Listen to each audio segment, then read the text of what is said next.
Hola históricos e históricas, muy bienvenidos. Hoy en Históricamente vamos a estudiar la Revolución Francesa. ¿Sabías que la Revolución Francesa forma parte de un largo proceso conocido como crisis del absolutismo? Es decir, una gran crisis donde los reyes absolutos comienzan a ser cuestionados al punto de ir perdiendo poder y legitimidad para gobernar. De esta forma, las monarquías absolutas que dominaban Europa occidental desde el siglo XV fueron debilitándose en cuatro grandes momentos: la Revolución Francesa en 1789, la expansión de Napoleón de 1799 a 1815, la restauración del absolutismo o Congreso de Viena de 1815 a 1848 y por último las oleadas revolucionarias de 1820, 1830 y 1848. Hoy vamos a estudiar el primer momento de este largo proceso de crisis. Comencemos.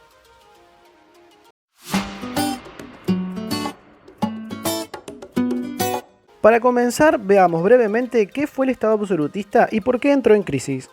El absolutismo fue un tipo de Estado que comenzó a formarse durante el siglo XV en Europa occidental y que progresivamente buscó la concentración del poder en la figura del rey o el monarca absoluto. Es un tipo de Estado que concentró privilegios en la nobleza. Citando al historiador Perry Anderson, el Estado absolutista fue el nuevo caparazón político de una nobleza amenazada. ¿Qué quiere decir esto? Que este sector social comenzaba a visualizar que otra fuerza cobraba poder y que representaba un peligro.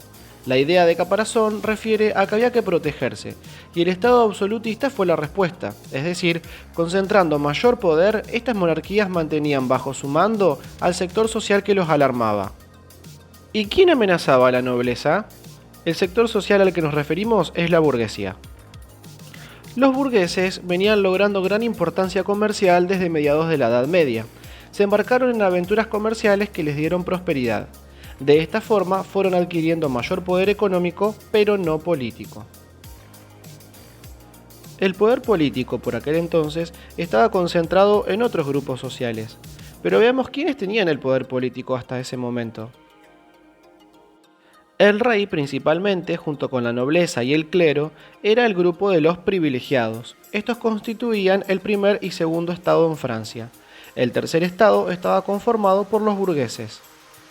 Veamos de qué manera cuestionaron los burgueses a la monarquía para que llegue al punto de debilitar su estructura de poder. Los burgueses se apoyaron en una corriente filosófica denominada liberalismo. En ella se entendía que los hombres nacen dotados de razón y que por lo tanto gozan de libertad e igualdad para ejercer autoridad. Por lo tanto, los individuos que podían delegar el poder a los gobernantes debían ser controlados por los representantes electos por el pueblo. El momento en el que estas ideas comienzan a manifestarse y entrar en conflicto con la monarquía se dio en plena crisis social. Hacia 1789, la enorme pobreza, desigualdad social y económica que existía en la Francia del reinado de Luis XVI y María Antonieta encendió la mecha revolucionaria. Hacia 1789 se calcula que de los 23 millones de habitantes de la Francia de la época, apenas 300.000 pertenecían a estas clases dominantes que gozaban de todos los privilegios. El resto pertenecía al grupo de los no privilegiados, conformado por burgueses, artesanos y campesinos. Este grupo no solo debía obedecer las decisiones del grupo privilegiado, sino que también tenían que afrontar altísimos impuestos. Es por ello que es este grupo, el de los no privilegiados, los que inician la Revolución Francesa.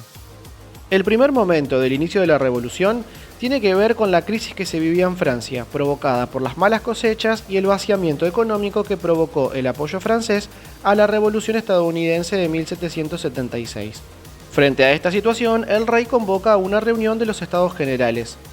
La forma de voto de dicha asamblea era sumamente desigual. Primer y segundo estado votaban a favor de sus privilegios siempre. Por ello que el tercer estado, al mando de la burguesía, propuso modificar las formas de voto, para que sea por individuo y no por estado. El clero y la nobleza se opusieron y de esta forma se inicia la Revolución Francesa, en un clima de violencia y enfrentamientos que llevaron a la toma de la Bastilla y el asalto de las Tullerías. Estos enfrentamientos dan inicio al proceso de crisis del absolutismo, puesto que comienza a cuestionarse las autoridades de la monarquía. Durante el periodo revolucionario francés, los historiadores destacan tres etapas importantes del primer momento revolucionario que protagonizaron a distintos subgrupos que existían dentro del movimiento que llevaba adelante la revolución. La primera etapa del proceso revolucionario se denominó la Asamblea Nacional, fue desde 1789 a 1792. Estaba liderada principalmente por una burguesía moderada, es decir, menos violenta y radicalizada por lograr sus objetivos. En este momento se abolieron privilegios del clero y la nobleza. Por otro lado, se declaran en este momento los derechos del hombre y del ciudadano, estableciendo los principios de libertad e igualdad ante la ley.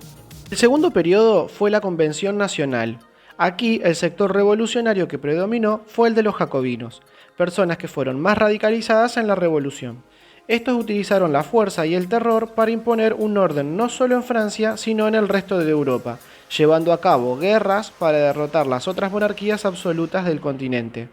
Implementaron el sufragio universal, dictaron una constitución y abolieron la esclavitud en las colonias francesas. Esto alentó a la lucha por la república en América, como es el caso de Santo Domingo. La tercera etapa se denominó el Directorio. Esta etapa fue una etapa mucho más moderada.